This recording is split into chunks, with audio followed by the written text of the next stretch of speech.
நன்னிலத்திலேருந்து ஆசிரியை மகேஸ்வரி வந்திருக்காங்க. அவங்களுடைய பதிலை கேட்டுட்டு அடுத்து நம்ம முடிவுக்கு வருவாங்க. பெற்ற தாய்தனை மக மறந்தாலும், பிள்ளையை வரும் தாய் மறந்தாலும், உற்ற தேகத்தை உடல் மறந்தாலும், உடலை மேவிய உயிர் மறந்தாலும், கற்ற கல்விதனை மறந்தாலும், கண்கள் இன்று இமைப்பதை மறந்தாலும், நற்ற வந்தவர் உள்ளிருந்தோங்குமே நமச்சிவாயத்தை நான் மறவேனே, நமச்சிவாயத்தை நான் மறவேனே வென்று எல்லாம் வல்ல என் அப்பன் ஈசனை வணங்கி கொண்டு பூவாட கட்டிக்கிட்டு தாழம்பு சுட்டிக்கிட்டு, பூவாட கட்டிக்கிட்டு தாழம்பு சுட்டிக்கிட்டு, ஆசைப்பட்டு கேட்கிறதெல்லாம் கருவ வந்த மாறியாத்தா, ஆசைப்பட்டு கேட்கிறதெல்லாம் கொடுக்க வந்த மாறியாத்தா, பூ போல சிரிச்சுக்கிட்டு நீ கட்டி ஏற்றிக்கிட்டு, பூ போல சிரிச்சுக்கிட்டு நீ கட்டி எடுத்துக்கிட்டு, நாத்தா ஒரு மாறி ஆடியே ஆடி வந்தா என்னாத்தா கண்ணாத்தா நாவாத்தா, நாத்தா பொன்னாத்தா சிலம்பாத்தா, என்னாத்தா கண்ணாத்தா நாவாத்தா, நாத்தா கண்ணாத்தா சிலம்பாத்தா, பூவாட கட்டிக்கிட்டு தாழம்பு சூட்டிக்கிட்டு, பூவாட கட்டிக்கிட்டு தாழம்பு சூட்டிக்கிட்டு. அற்புதமான தகட்டூர் மண், அற்புதமான இந்த மண்ணிலே வீற்றிருந்து அனைவருக்கும் அருள்பாலித்துக் கொண்டிருக்கின்ற மாரியம்மனை தேடி ஆகாசத்திற்கு செல்ல வேண்டாம், மாரியம்மனை தேடி ஆகாசத்திற்கு செல்ல வேண்டாம், ஆகாசத்தை தேடியே மாறி வந்திருக்கிறார் என்பதற்கு ஆகாச மாரியம்மனை கொண்டு வந்து இங்கே அற்புதமான ஒரு ஆலயம் எழுப்பி அந்த ஊஞ்சல் உற்சவம் நடத்தி அற்புதமான விழா, அதுவும் ஆடி பெருந்திழாவிலே விழா எடுத்திருக்கின்ற அத்தனை அன்பர்களையும் இந்த நேரத்தில் வணங்கி கொண்டு, உங்களுக்குள்ள இன்னைக்கு ஒரு நாள் நம்ம கண்ணு முழிக்கிறோமே அப்படின்னு கொஞ்சம் சில பேர் வந்தாங்க, பாதியில் போயிட்டாங்க சார், வந்தாங்க கொஞ்சம் பேர் இருந்தாங்க, அதுக்கப்புறம் போயிட்டாங்க, பாக்கி எல்லாரும் அமர்ந்திருக்கிறீங்க. இன்னைக்கு ஒரு நாள் என்ன சிறப்பு என்று கேட்டால் சிவராத்திரி, வருஷத்துக்கு ஒரு நாள் நடக்கக்கூடியது சிவராத்திரி. சிவராத்திரியில் கண் விழித்தால் என்ன பலன் கிடைக்குமோ அதே போன்று ஆடி பௌர்ணமியில் அம்மன் ஆலயத்திற்கு முன்பு எவர் ஒருவர் கண் விழிக்கிறார்களோ அவர்களுக்கு நினைத்த காரியம் நடக்கும்.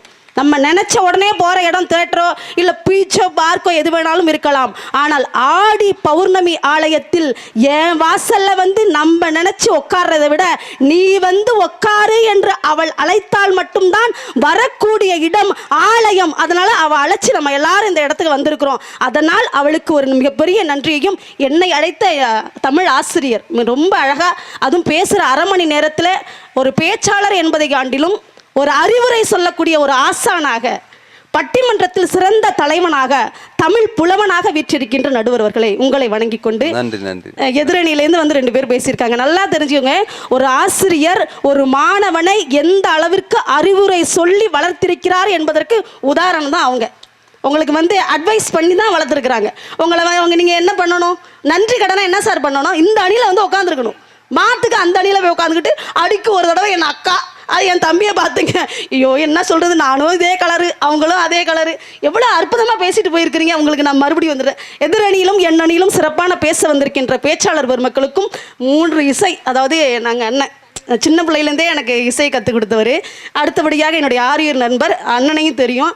இந்த 3 இசை பார்க்கும்போது அரை மணி நேரம் பத்தாதாங்கிறது தான், அதுக்கெல்லாம் வாய்ப்பே இல்லை. அதுதான் கொஞ்சம் சிரமமாக இருக்குது. இருந்தாலும் அவர்களுக்கு நன்றியை சொல்லிக்கொண்டு, பேச்சு என்றால் தெரியாத காலகட்டத்தில் இப்படித்தான் எக்கோ வைத்து பேசினால் பாடல் சிறப்பாக இருக்கும் என்று சொல்லிக் கொடுத்த ஓம் சக்தி ஆடியோ நிறுவனத்தாருக்கும், புகைப்படம் அழகாக நான் நல்லா தெரிகிறேன், நான் நல்லா கலராக, சரி நல்லா அழகாக எடுங்க, நல்லா கலராக எடுங்க, இருக்கிறதா வருங்கிறீங்க, இருந்தாலும் பரவாயில்ல, அவர்களுக்கும் நன்றியை கூறிக்கொண்டு, தேநீர் கொடுத்தீங்க பார்த்தீங்களா, அவங்க எல்லாருக்கும் இந்த நேரத்தில் என்னுடைய பணிவான அதாவது இந்த இடத்துல நான் வர்றதுக்கு உறுதுணையாக இருந்த அத்தனை பேரையும் நான் இந்த நேரத்தில் வணங்கி கொண்டு நடுவர்களே என் உரையை ஆரம்பிக்கிறேன். எங்க நான் என்ன கேட்குறேன், வந்து எதிரணியிலேருந்து பேசினாங்கல்ல, கண்ணதாசன் சார் வந்து பேசினாங்கல்ல, வந்த உடனே என்ன சொன்னாங்க, திருக்குறளை லாஸ்ட்டாக உதாரணம், நீங்கள் வேற 100 ரூபா அன்பளிப்பு உபயனை வேற சொல்லிவிட்டீங்க. எனக்கு பக்குன்னு ஐயோ காசு இருந்தால் தானே நம்மளுக்கு பேச்சே வரும், உபயம் தேங்காய் முடியோட முடிஞ்சிருமோன்னு நினச்சிட்டேன். அந்த மாதிரிலாம் இல்லை, வந்து சொன்னாங்க திருக்குறளில் இல்லாததா நீங்கள் வந்து சினிமா பாட்டில் கொடுத்துட போறீங்கன்னு. ஏங்க, திருக்குறளில் அறம் பொருள் இன்பம் என்று 3 வகையான பொருளை பிரித்து வச்சிருக்கிறாருங்க வள்ளுவர். முதலில் அவர் எதை எழுதுகிறார் என்று சொன்னால், அகர முதல எழுத்தெல்லாம் ஆதி பகவன் என்று இறைவனுக்கு முன்னுதாரணம் கொடுத்துவிட்டு அறத்தை தான் வைத்திருக்கிறார். தவிர நீங்கள் சொல்கிற மாதிரி எது நல்லதோ அதை மட்டும்தான் நம்ம எடுத்துக்கணும். சார் ஆரம்பத்தில் என்ன சொன்னாங்க, நல்லவங்களை அனுப்பி போய் ஊர் பூரா சுற்றிட்டு வான்னு சொன்னால் என்ன தெரிஞ்சுதான், கண்ணுக்கு பூரா நல்லவங்க மட்டும்தான் தெரிஞ்சுதான். கெட்டவங்க யார் இருக்கிறாங்கன்னு போய் கேட்டுட்டு வான்னு சொல்லும்போது எல்லாரும் கெட்டவங்களா இருந்தாலும் நாங்கள் 2 பேரும் நல்லவர்கள், அதனால் எங்களுக்கு எழுதப்பட்ட பாடல் எல்லாமே நல்லதாக இருக்குன்னா எல்லாரும் ஒரு தடவை ஜோராக கை தட்டுங்க. இதுதான் சார், நீங்கள் ஆரம்பத்திலே தீர்ப்பு சொல்லிட்டீங்க. ஏங்க என்னங்க இன்னைக்கு நல்லா நினச்சி பாருங்களேன். இப்போ சிவபெருமானை கொண்டுட்டு வந்து இந்த இடத்துல உட்கார வைக்கணும், அப்பன் ஈசனை கொண்டுட்டு உட்கார வைக்கணும். இங்கே எத்தனையோ பாட்டு இருந்தாலும் சரி, கொண்டுட்டு வரணும்னா அவர் எப்படி இருப்பார்? அப்படியே பிறையை நம்மளுடைய நெத்தியில் அழகாக தலையில் சூடி இருப்பார், நெற்றியில் திருநீர் அணிந்திருப்பார், 3 வகையான கண்கள் இருக்கும். எங்கிருந்து இந்த பாட்டை எடுக்கிறாருன்னு கேட்டால், தில்லையில் இருக்கக்கூடிய சிவனை கொண்டுட்டு வந்து இந்த மேடையில் வைக்கணுங்க. தில்லையில் இருக்கிறவரை கொண்டுட்டு வந்து இந்த இடத்துல வைக்கணும்னா என்னுடைய கவிஞன் சிந்திக்கிறான், அற்புதமாக பாட்டில் சொல்கிறான் பாருங்க. ஆடுகின்றான் நடி தில்லையிலே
நடுவர் அவர்களே, புள்ளிலேந்து ஆரம்பிச்சு 6 அறிவில் இருக்கின்ற மனிதர்கள் வரை எல்லாத்தையும் ஆட்டி வைப்பவன் யார் என்று கேட்டால் இறைவன் தான். அற்புதமா சொல்லக்கூடிய அற்புதமான நாங்க அறிவுரை சொல்லக்கூடிய பாட்டை கொடுத்தோமா இல்லையாங்க? என்னங்க அங்கேருந்து வந்து அவங்க பாடின பாட்டை ஏதாவது அடுத்து வந்து சொன்னாங்க பாருங்க, என்னது திருடாதே பாப்பா திருடாதே திருடாதே பாப்பா, அந்த திருட்டு பாட்டை தவிர வேற எதுவுமே இல்லை. பொம்பளை பிள்ளைங்களுக்காக அந்த பாட்டு சொன்னாங்களா? ஒரு செய்தி சொல்லட்டுமா அண்ணன், சாரி தம்பி, ஒரு உண்மையை சொல்லட்டுமாங்க? நீங்க சொன்ன அதே மகாத்மா காந்தி தான் ஒரு கதை ஒன்று எழுதியிருப்பார். என்ன கவிதை தெரியுமா எல்லாருக்குமே? அதாவது இந்த நேரத்தில் பயன்படுத்தக்கூடிய ஒரு அற்புதமான ஒரு கதை. ஒரு திருடன் என்ன பண்ணானா போய் திருடி எப்படி கொள்ளையடிச்சு எல்லாரையும் சம்பாதிப்போன்னு நினச்சிட்டு ஒரு வீட்டுக்குள்ளே போய் பயந்து உள்ளே ஓடி போய் திருடிட்டான். உள்ளே போன உடனே எப்பொழுதும் என்ன பண்ணுவாங்க, சில வீட்டிலலாம் நாய் வளர்ப்பாங்கல்ல, அந்த மாரி நாய் வளர்த்துருக்குறாங்க. திருடன் என்ன பண்ணானா, உள்ளே போனானா அந்த நாய் இப்படியே பார்த்துச்சான், அமைதியாக இருந்துச்சான். உள்ளே போனவன் டக்குன்னு கதவை திறந்தான், நாய் அமைதியாக இருந்துச்சு. பீரோ கிட்டக்க போனால் நாய் அமைதியாக இருந்துச்சு. பீரோவை திறந்தா அப்பயும் நாய் கம்முன்னு இருந்துச்சான்.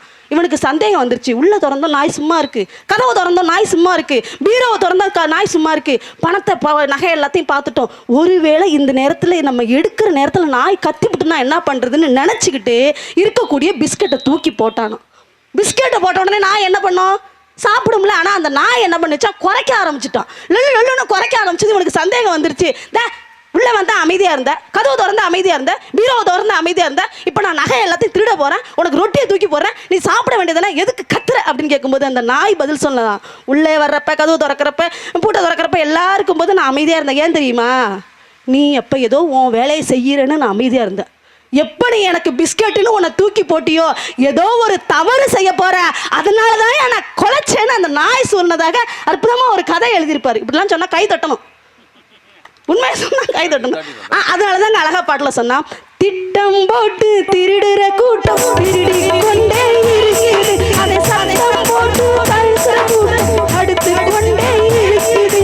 திட்டம் போட்டு திருடுற கூட்டம் திருடி கொண்டே இருக்குது, அதை சத்தம் போட்டு தடுக்கிற கூட்டம் அடுத்து கொண்டே இருக்குது. திருடராய் பார்த்து திருந்தாவிட்டால் திருட்டை ஒழிக்க முடியாது. திருடராய் பார்த்து திருந்தாவிட்டால் திருட்டை ஒழிக்க முடியாது. திருடாதே பாப்பா திருடாதே, வறுமை நிலைக்கு பயந்து விடாதே, திறமை இருக்கு மறந்து விடாதே. திருடாதே பாப்பா திருடாதே. 2 வரி திருடாதே திருடாதேன்னு சொன்னீங்களே. வறுமைன்னு வந்தா ஒரு மனுஷன் திருடுவான், ஆனா திறமைன்னு வந்தா உன்னுடைய வறுமை மாறும்னு சொன்ன அறிவுரை பாட்டுங்க அந்த பாட்டு. அந்த பாட்டை போய் கிண்டல் பண்ணிட்டு போய் உட்காந்துருக்குறாங்க. எங்க வந்து பேசுனாங்கல்ல, உண்மையில சொல்றேங்க, ஒரு பிள்ளை உலகத்துல சாதிச்சானா எப்போதுமே என்ன சொல்லுவாங்கன்னா, சாதித்த பிள்ளையை தான் பாராட்டுவார்கள், பெத்த அப்பா அம்மாவை அந்த அளவுக்கு பாராட்ட மாட்டாங்க. ஒரு முறை கர்ம வீரர் காமராஜரும் நம்மளுடைய நான் முன்னாடி இருந்த பிரதமர் நேரு அவர்களும் காரில் பயணம் பண்ணிட்டு வராங்க. கார்ல 2 பேரும் பயணம் பண்ணிட்டு வரும்போது அந்த விருதுநகர் மாவட்டத்தை நோக்கி வந்துட்டு இருக்காங்க. அப்போ நேருக்கு ஒரு ஆசை வந்துட்டு, என்னென்னா எப்படியா இருந்தாலும் நல்ல பிள்ளைய வளர்த்தா அந்த அப்பா அம்மாவை பார்க்கணுன்னு ஆசை வரும்ல. அதனால நேரு சொன்னாராம், போகிற வழியில் தானே உங்கள் வீடு, காமராஜர் அப்படியே ஐயா போய் நம்ம அம்மாவை பார்த்துட்டு போவோம் அப்படின்னு சொன்னாராம். உடனே அதுக்கு காமராஜர் சொன்னாராம், ஆஃபீஸ்க்கு டைம் ஆயிடுச்சு பார்க்க போவேணா அப்படின்னு சொல்லுகின்ற போது, இல்லை இல்லை போகிற வழி தானே நேரம் ஆனாலும் பரவாயில்ல பார்த்துட்டு போவோம்னு சொல்கிறாரு. ஒரு 2 பேரும் காரில் பயணம் போட்டுட்டு வர்றாங்க. சரி அம்மாவை பார்க்கணும் அவ்வளோதானே, சரி நான் அழைச்சிட்டு போகிறேன்னு கர்ம வீரர் காமராஜர் அழைச்சிட்டு வர்றாரு. அழைச்சின்று வருவதில் ரோட்டை கடந்து அந்த கார் எங்கே போகுதுன்னா, ஒரு 6 கிலோமீட்டர் கடந்து காட்டை நோக்கி அந்த கார் போயிட்டு இருக்கு. 6 கிலோமீட்டர் கிட்டத்தட்ட காட்டை நோக்கி போயிட்டு இருக்கு. போயிட்டே இருக்கும்போது ஒரு வயல்வெளி வயல், நீங்க சொன்னாங்கல்ல களை எடுக்கிற நடுற அந்த மாதிரி இடத்துல போய் அந்த கார் நிக்குது. நின்ன உடனே அந்த கார்லேருந்து நேராக காமராஜர் இறங்கி நடந்து வராரு. அங்கே என்ன பண்ணுறாங்க, ஒரு 5-6 பெண்கள்லாம் களை எடுத்துக்கிட்டு இருக்காங்க, வயலில் களை எடுத்துகிட்டு இருக்காங்க. அங்கேருந்து போய் நின்றுட்டு காமராஜர் சொன்னார், ஆத்தா அப்படின்னு ஒரு சவுண்டு விடுறாரு. ஆத்தான்னு ஒரு சத்தம் தான் போடுறாங்க. அந்த வயலில் களை எடுத்துகிற 5-6 பெண்களில் ஒரு அம்மா அங்கேருந்து வந்து பார்த்துட்டு, ஏ ராசா, காமராஜரை பார்த்துட்டு, ஏ ராசா ஆஃபீஸ் போலியா நீ அப்படின்னு கேட்குறாங்க. உடனே காமராஜ் சொல்கிறதில்ல, இல்லைத்தா உன்னை பார்க்குறதுக்கு பிரதமர் வந்திருக்கிறாங்க, அதனால் உன்னை பார்க்கணுன்னு சொன்னாங்க, வாத்தா அப்படின்னு சொல்லிட்டு அவங்க அம்மா அழைச்சிட்டு வர்றாரு. அவரை பார்த்துட்டு அங்கேருந்து நேரு வராரு. காரை விட்டு கீழே இறங்கி வந்த உடனே அவர்கிட்ட சொல்கிறாரு, நீங்கள் தானே அம்மாவை பார்க்கணும், நீங்கள் இதான் எங்கள் அம்மா, இதான் களை எடுத்துகிட்டு இருக்காங்களே இவங்க தான் எங்கள் அம்மான்னு நேருவிடம் காமராஜர் சொல்கிறார். அப்பொழுது நேருக்கு என்ன நடந்ததுன்னா, தலையில் இருந்து கால் வரை வேர்த்து வடிந்ததான்.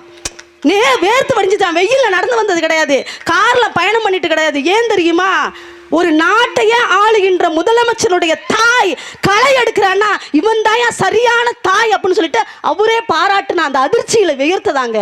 அதாங்க சொல்லுவாங்க, எந்த பிள்ளையாக இருந்தாலும் சரி, தாயின்னு ஒருத்தவங்க சரியா வளர்த்தாங்கன்னா அவன் உச்சி அளவுக்கு போய் உயர்ந்து நிற்பாங்கிறதுனால தான் பாட்டுல சொன்னான், மண்ணில் என்ன தோன்ற கூடும் மழை இல்லாத போது மனிதனோ மிருகனோ தாயில்லாமல் ஏது, மண்ணில் என்ன தோன்ற கூடும் மழை இல்லாத போது மனிதனோ மிருகனோ தாயில்லாமல் ஏது.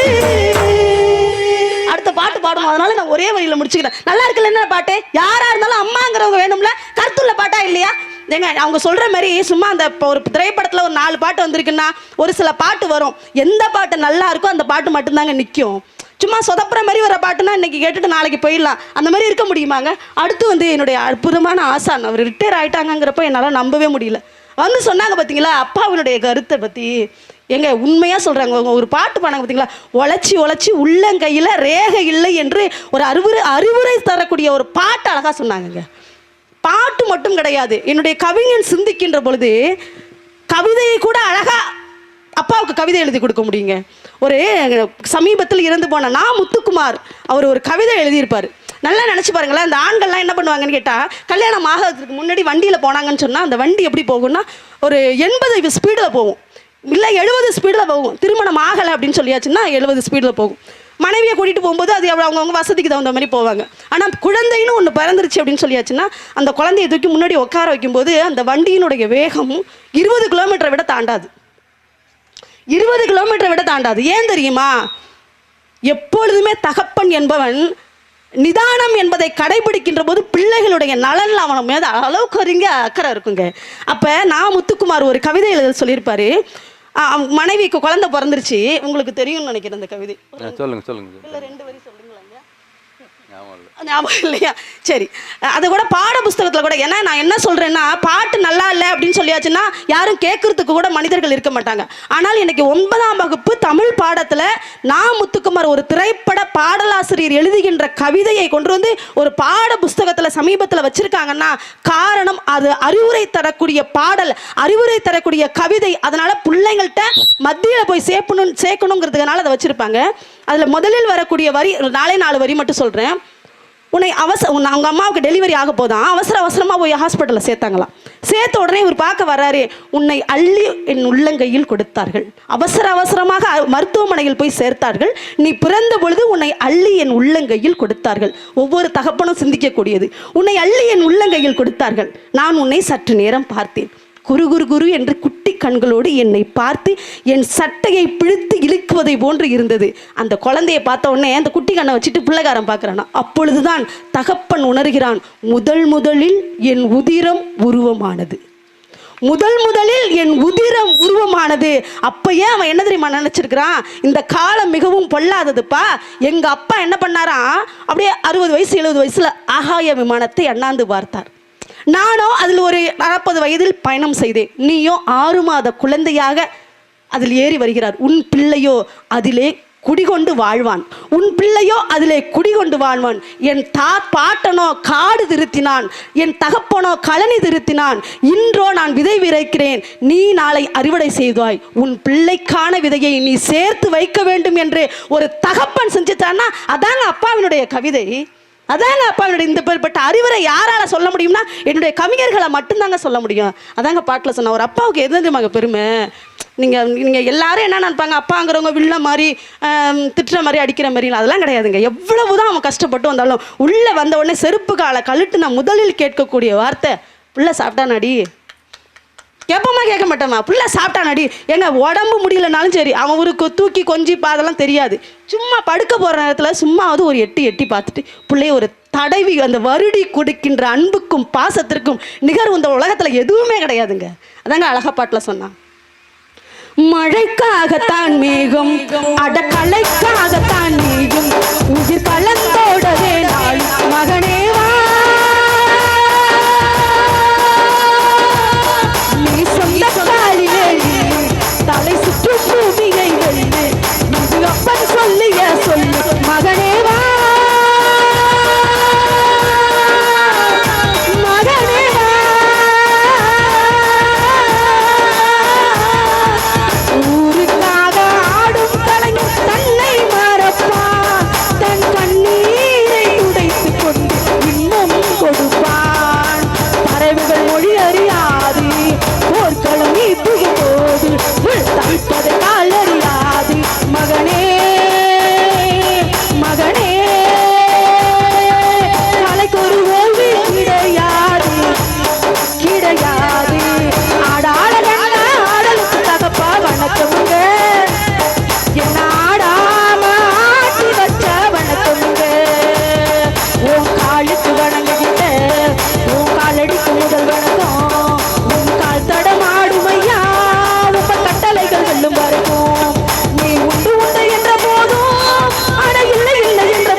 ஒருபோதும் நிற்காது என்று மகனுக்கு மட்டும் சொல்லல, எங்களை போன்ற கலைஞர்களுக்கும் சொன்னார் என்று சொன்னால் அதுதாங்க அறிவுரை.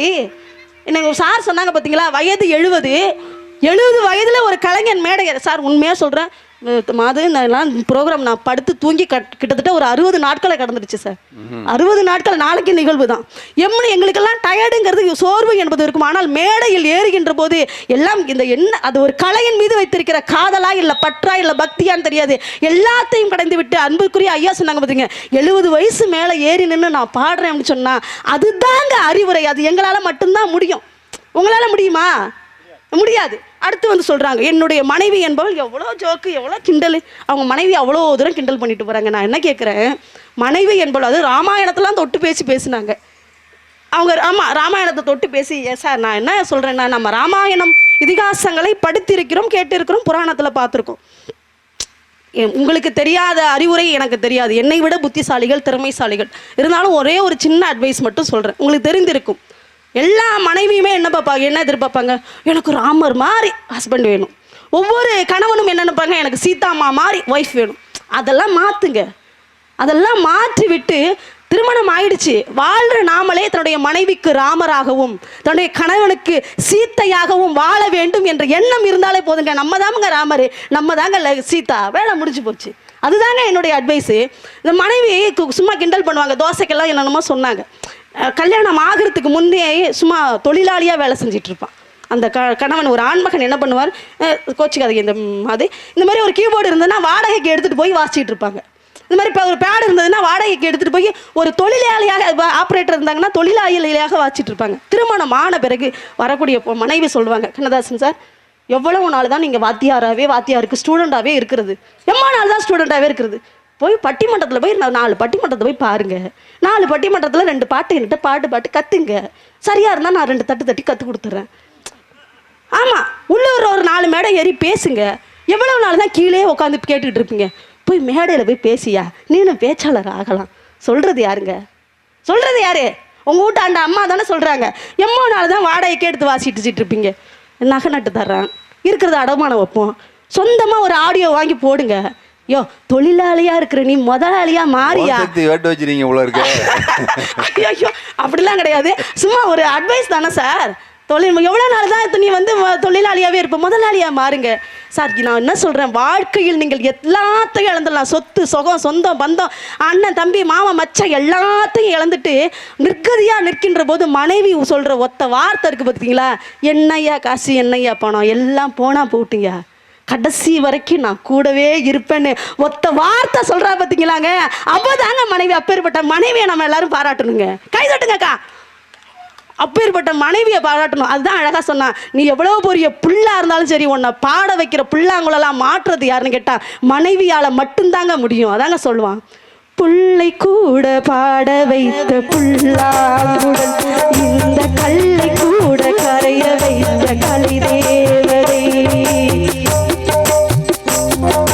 புள்ளை கூட பாட வைத்த புல்லாங்குழல், இந்த கல்லை கூட களைய வைத்த கலை தேவதை, ஜீவன் வந்தாலே என்னோடு நாளும் காப்பேனே நெஞ்சோடு, இந்த பிள்ளை கூட பாட வைத்த புல்லாங்குழல், அந்த கல்லை கூட கரைய வைத்த கலை தேவதை.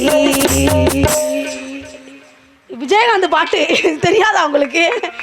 நாங்க சொந்தமா டியூன்லாம் போடுவோம், இதெல்லாம் நீங்க கேட்க கூடாது. அப்படிலாம் நாங்க இது சினிமா பாட்டுன்னு தெரிஞ்சிச்சுன்னா கை தட்டுங்க. சினிமா பாட்டுங்க, நம்புங்க, நம்பித்தாங்க ஆகணும். இல்லை நடுவர்களே, அவங்களுக்கு எந்த மாதிரி பாட்டு தெரியுமா தெரியும்? தன்னனான தானே தன்னானே தனனான தானே. எதிரணியிலேருந்து வந்தவங்க இதுல என்ன அட்வைஸ் இருக்கு, இதுல என்ன அறிவுரை இருக்கு அப்படின்னு கேள்வி கேட்பாங்க, கண்டிப்பா கேட்பாங்க. அது கண்ணதாசன் சார்லாம் கண்டிப்பா கேட்பாங்க.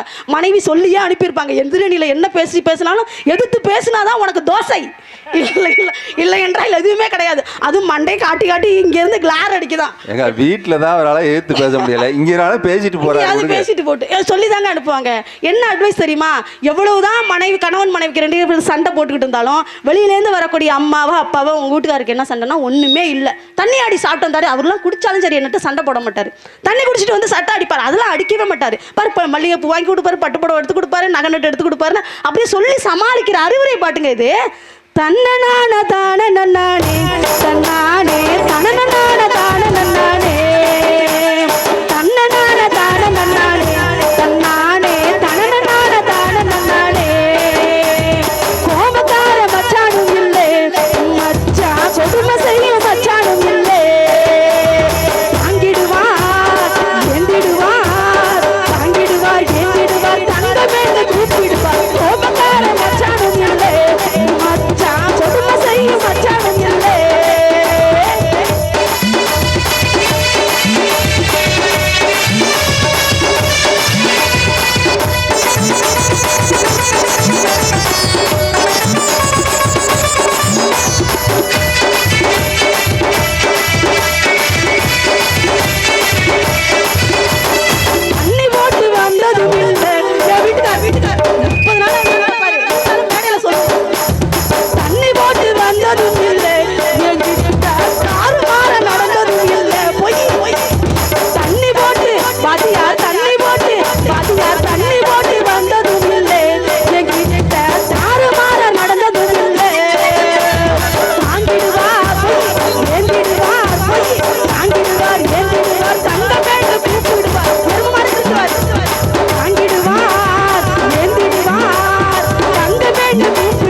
வீட்டுல தூங்குற என் வீட்டுக்காரக்கே கேட்கும் போல இருக்கேன்.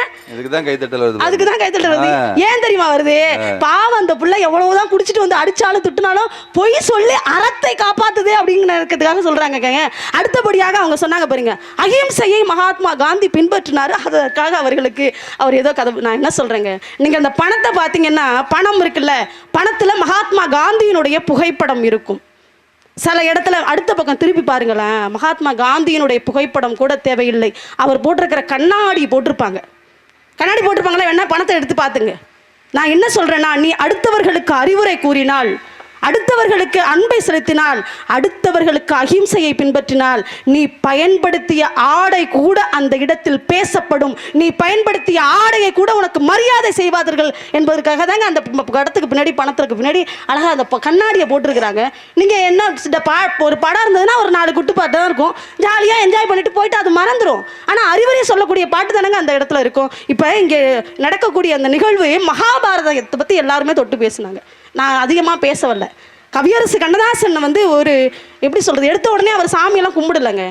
சாமி கும்பிடாம ஒரு நாத்திகவாதியாக இருந்து விட்ட பிறகு கம்பரை விமர்சனம் செய்ய வேண்டும் என்பதற்காக கம்பராமாயணம் படிக்கிறார். எப்படியா இருந்தாலும் கம்பரை 4 வாள் வாங்கணும், திட்டணும் அப்படின்னு சொல்லிட்டு கம்பராமாயணம் படிக்கிறார். படிக்கின்ற பொழுது அவர் படித்து முடிச்ச பிறகுதான் தெரிஞ்சிச்சான், சா எவ்வளோ பெரிய ஆள் தெரியுமாயா கம்பரு, கம்பன் வீட்டு கட்டு தறி கூட கவிபாடும் சொல்லிட்டு கம்பருக்கே இவர் அடிமையாயிட்டார்.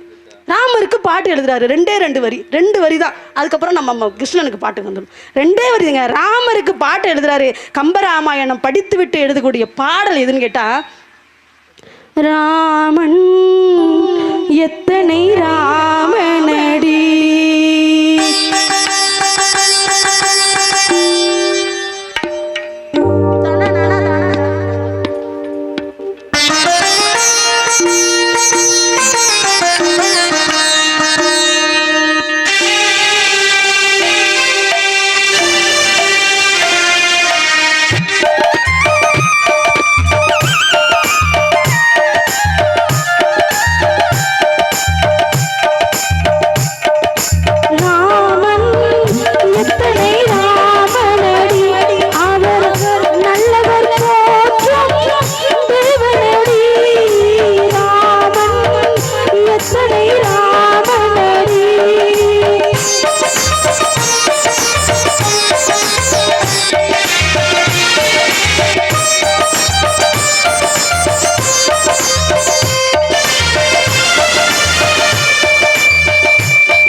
பழைய பாட்டு போனோம்னா அதே ராமத்தில். அடுத்து மகாபாரதத்தை எழுதணும்னு ஆசைங்க. பாஞ்சாலிக்காகத்தான் அந்த போரே தொடங்கியது.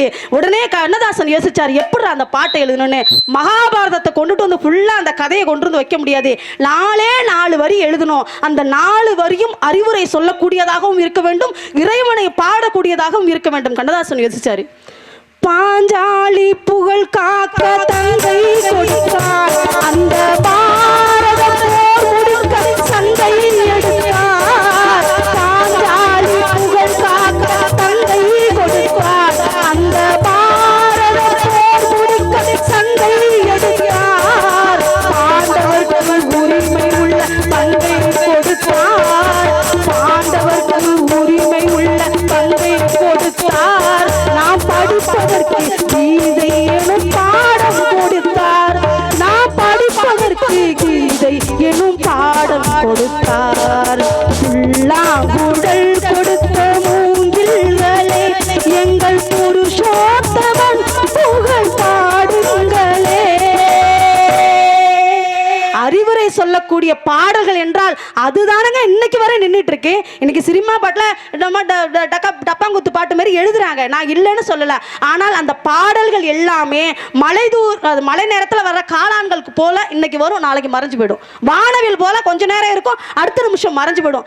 இதுக்கு மேல சொல்லணும்னா ஒரு ஜுரம் மாதிரி மாத்திரை போட்டால் சரியா போயிடும். ஆனால் அறிவுரை சொல்லக்கூடிய பாடல் என்பது கல்வெட்டில் எழுதப்பட்ட கல்வெட்டுகள் பொறிக்கப்பட்ட வார்த்தைகள் போன்று அது காலத்தாலும் அழியாது. அந்த மாதிரி பாட்டை நம்ம கேட்டோம்னா வாழ்க்கை நல்லாக இருக்கும் என்று சொல்லிக்கொண்டு நீங்க ஆகவே சொல்லிட்டு இருந்தாலும் நானே முடிச்சுக்கிறேன்.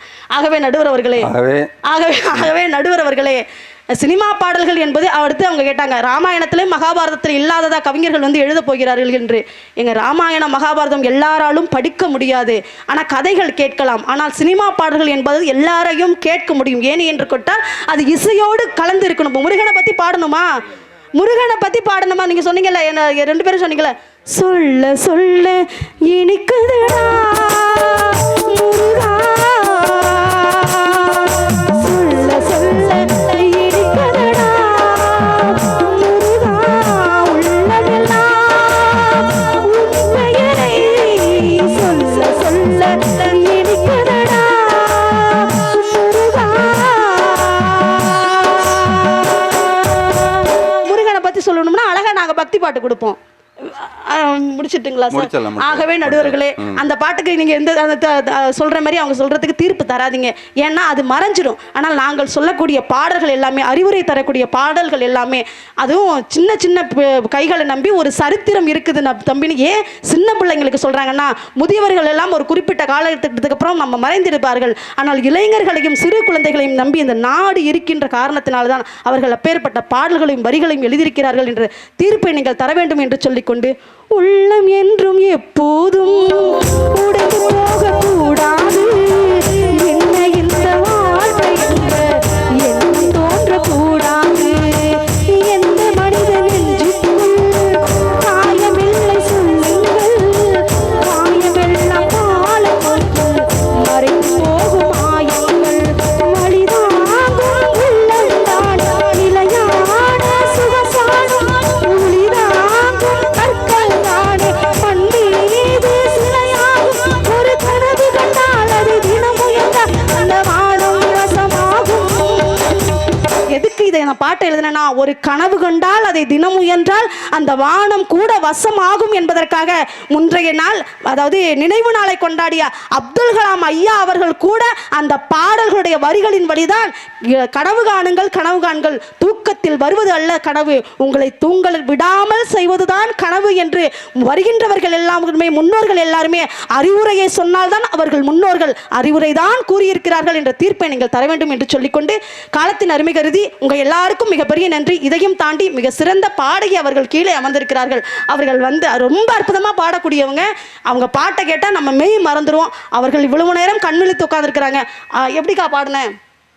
நன்றி. அவர்களுக்கும் இந்த நேரத்தில் நன்றி கொண்டு, காலத்தின் அருமை கருதி உங்கள் அனைவரிடம் இருந்து மறுபடியும் கூப்பிட்டா நான் வருவேன்னு சொல்லிக்கிட்டு, நம்ம எல்லாரும் மகிழ்ச்சியான இடத்துல வாழணும் அப்படின்னு நினைக்கிறத விட நாம வாழ்ற இடத்துல மற்றவங்களை மகிழ்ச்சி படுத்தி பாருங்க, வாழ்க்கை இனிக்கும். நன்றி, வணக்கம்.